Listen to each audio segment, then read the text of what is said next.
President Joe Biden made a significant appearance at the United Nations General Assembly on Tuesday, delivering what may be one of his final speeches on the global stage.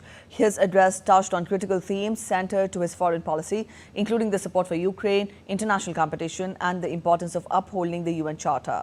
Here's a detailed report.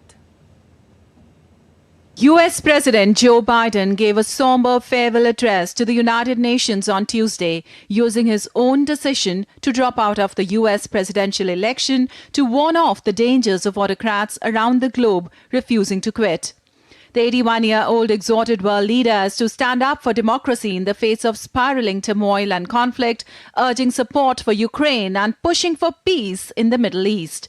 With 4 months left in office, Biden said it was a nation's people that matter the most, and some things are more important than staying in power. We must never forget who we're here to represent. We, the people. These are the first words of our Constitution, the very idea of America. They inspired the opening words of the UN Charter. I made the preservation of democracy the central cause of my presidency. This summer, I faced a decision whether to seek a second term as president. It was a difficult decision. Being president has been the honor of my life. There's so much more I want to get done. As much as I love the job, I love my country more.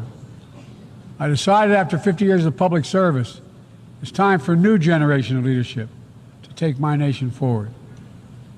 My fellow leaders, let us never forget, some things are more important than staying in power. It's your people. In his fourth and final address to the United Nations General Assembly, President Biden reflected on the conflicts he witnessed during his career in public service and warned that the world once again faced an inflection point. I know many look at the world today and see difficulties and react with despair.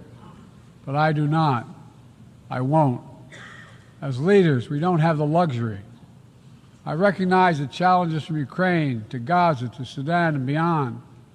War, hunger, terrorism, brutality, record displacement of people, a climate crisis, democracy at risk, strains within our societies, the promise of artificial intelligence and its significant risk.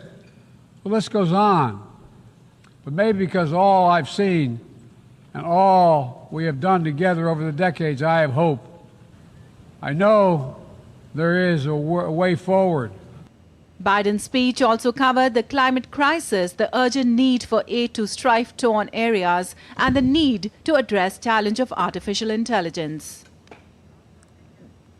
United Nations Secretary General Antonio Guterres denounced a growing number of governments and other groups who feel that they are entitled to get out of jail free card on Tuesday.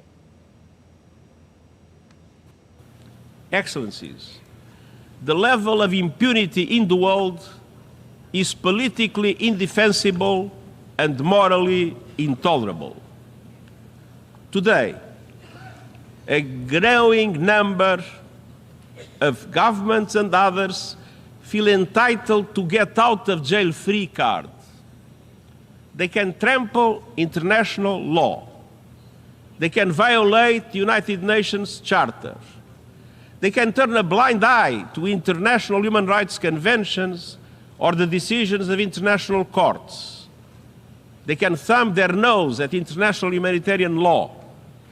They can invade another country, lay waste to whole societies, or utterly disregard the welfare of their own people. And nothing will happen.